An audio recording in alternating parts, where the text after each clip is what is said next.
Settle down, class, as today we're going to be learning how to build your very own custom Lego models, and hopefully by the end of this video, you will feel inspired and ready to tackle your own. So you want to learn how to build your own Lego models, huh? Well, you've come to the wrong place, but don't you worry, because like you, I'm learning too, and I've got a couple of tricks and tips up my sleeve from my slow process with MOC building. Step 1.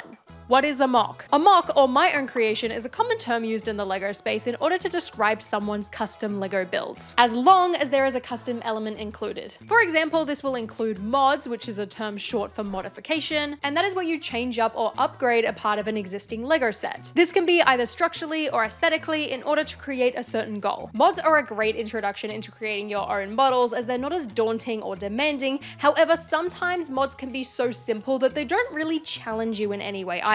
They're great to start with, however, if you don't have a ton of access to parts, which does lead us into step 2.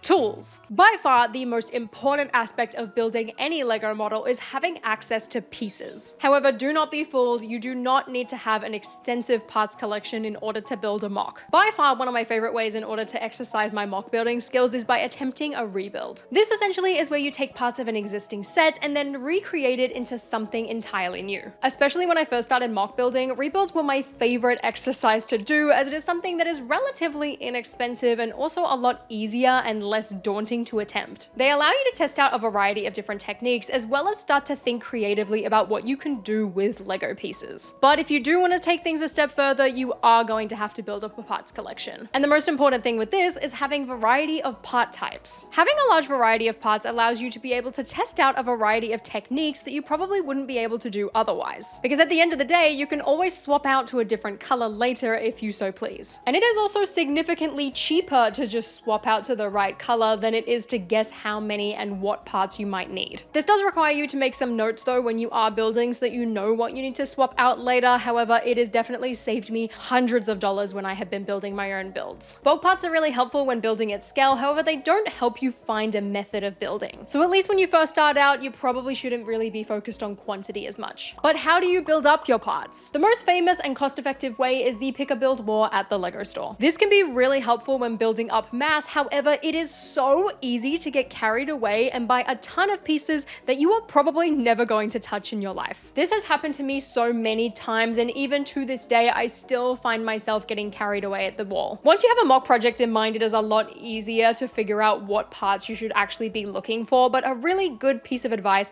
is just to stick to finding basic brick. But for most other parts, unless it is a piece you'll specifically need, you are way better off not getting too many. The most effective but time-consuming way though to build up your parts is by breaking down sets that you no longer want to have on display. This is referred to as parting out, and is something that is incredibly helpful to do with any gift with purchase or promotional sets, any clearance items, or old display sets that you just don't care about anymore. When you part out sets, you often get a ton of different part options in a variety of different colors, and you'll even get small quantities of each too. This is a process that I've been focusing on more and more, and it has been incredibly beneficial when building up my parts. However, the massive downside is that it is a lot to get through and sort through. It takes a ton of time, and it can be incredibly overwhelming, and even right now, I have a giant bag of parts of things that I need to part out and sort through that I just have not touched yet. A really cheap way to get parts is bulk lots. The downside to bulk lots though is that it is very much a lottery. You are gonna have no clue what you are getting or if it is worth your time and money, and chances are you are probably going to have to thoroughly clean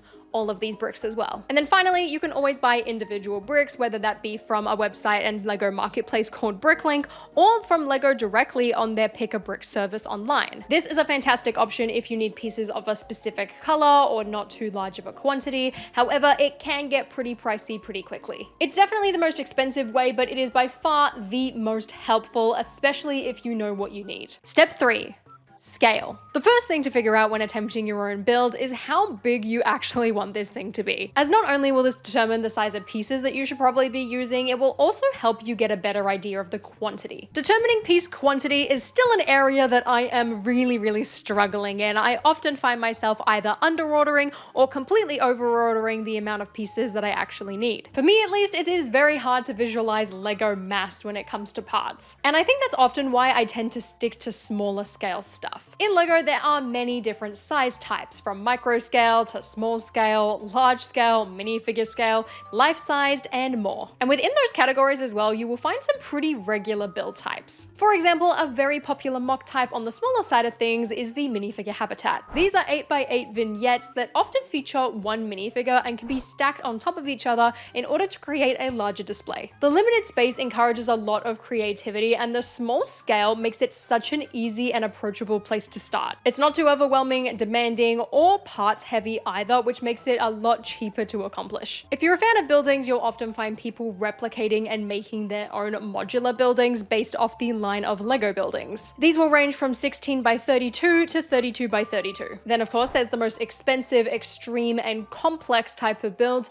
which are your large scale MOCs. The interesting thing with builds of this scale is that a lot of the complexity actually lies in the organization from dealing with a model at such a size. Because they're so big, the builds actually tend to have a lot of repetition, so you don't have to do as much problem solving as you may a build of a smaller scale. There's also a lot more room to move around, so you don't have to deal with so many small and intricate pieces. However, they are very parts heavy and very expensive to do. But I've also never built one myself, so do keep that in mind, and with the cost of them, I'm probably not going to try anytime soon either. So take that advice with a grain of salt. Step 4. The base. Now that you've figured out what scale you want to be working at, it is time to build one of the most essential parts of any build, and that is a strong foundation. This was a lesson that I unfortunately had to learn the hard way after I made my own rendition of Barbie's dream house from the Barbie movie starring Margot Robbie. Whilst I really loved the final design I made, the base was so flimsy and it made it impossible to pick up in my video and then later try and reconstruct when I decided to display the build at a Lego convention. I built this one up using strictly plates and then added a second layer of plates in order to connect everything together, and it was impossible to figure out how I actually built it in the first place, as well as figure out how to pick it up and not have it crumble in my hands. So whilst just using plates can be great for certain models, this definitely was not the case in the Barbie house and was so frustrating that it even makes me want to try and reattempt this build. So if you're just going to use plates, it's probably best to do that just for smaller builds, unless you are going to have multiple layers of it to make it super strong. As for something of this scale, it needs to be a lot more robust. I ended up spending a whole day at a Lego convention trying to rebuild it and having to reference my own video I made on it, and it was an absolute nightmare. Instead of using plates for this build, I definitely should have just gone the base plate route. Base plates are fantastic for building your own creations and help create such a strong and sturdy base that is so easy to pick up, modularize, and even transport your builds. Now, if you want to make your base even stronger than a base plate, then you can create what is called a Mills plate. What exactly that stands for, I don't actually know. I don't really think it's relevant. First thing you need is your base plate, and then you will need to line the exterior studs of that base plate completely full with brick. It's important to note though, if you plan on having multiple of these types of plates connect to each other, you should definitely add in a Technic brick into this frame so that they can slot in easily. Then once the border is done, you need to fill in the inside with bricks scattered around. This will help reinforce the inside, as you're going to then finally top the entire thing off with plates. With Mills plates, the typical rule is the larger the plate, the better. However, you can do this with plates of all sizes as long as you have enough bricks reinforcing it. Step 5. Actual building. When it comes to actually building, I feel like I'm really not that helpful. However, there are a large range of things that I have learned from other builders and from seeing other people's MOCs at conventions and things like that have helped me in my own journey of becoming a better Lego builder. So hopefully some of this will be able to help you on your quest to build your own custom models. The first and most important thing in my experience when building my own Lego MOCs is the process of trial and error. When I build, I am finding myself constantly testing and trying different techniques and bricks and pieces in order to find the best method for what exactly I'm trying to accomplish. It is very rare for me to just have a one and done technique and be completely satisfied with it, which is why having that variety of parts is really important. There are so many Lego elements out there that you are bound to be able to find something that will work for you. The other thing I try to remember whenever I'm building is that texture is really important. Texture can go a long way in making a build feel more elevated and also makes things look a little bit more complicated than it probably actually is. And this can be done in many ways, from using modified bricks to modified plates, snot bricks, or even just by pouring studs into a pile to represent gravel, sand, dirt, or even water. Having a variety of piece types can create a lot of depth when it comes to building things like walls, rock work, water features, and a lot more. And it really helps to make things look a little bit less basic and two-dimensional. But it's not just in the pieces used that can add texture, as color is a really important factor as well. Having multiple shades of a color can really make things feel just that little bit more realistic when it comes to building. And this is especially important when you are building environments. Just be careful not to go too overboard. The next thing I want to touch on is a little bit more specific and is an area that I personally struggle a lot with, and that is what to do when building trees. I don't know about you, but trees are personally my arch nemesis when building because I just feel like I can never get them right. No matter what pieces I use, no matter what design I go for, I feel like my trees always look stupid. So recently, every time I've attended a Lego convention, I have been taking photos of people's trees so that I can have a collection of different designs to hopefully inspire me and give me some new ideas to try to make my trees look slightly better. Some of the things I've noticed during this process is the use of using ropes or those whip pieces around the branches of a tree. This is especially good for trees that are using round Technic joints to make the branches, which is something that I really want to try out and is one of the most commonly used methods that I think I have found. A lot of the time I've ended up using slopes in my own models, and I think that's where I have been going wrong this entire time. Because after seeing so many round pieces in MOCs at conventions and even used in Lego trees inside of sets, I feel like it looks a lot more authentic and realistic. When it comes to putting leaves on the trees, however, this is something that I feel like I'm a lot better at, and I only really tend to use 3 different types of pieces. The first are those larger, flexible, plasticky type of leaves. This is a great way as well to make quite a full tree without actually using that many pieces. The other is using the fern piece stacked on top of each other inverted, which is really good for making pine trees. And lastly are the small little individual leaf pieces. All 3 of these elements are incredibly important to build up in mass, since building a tree of any sort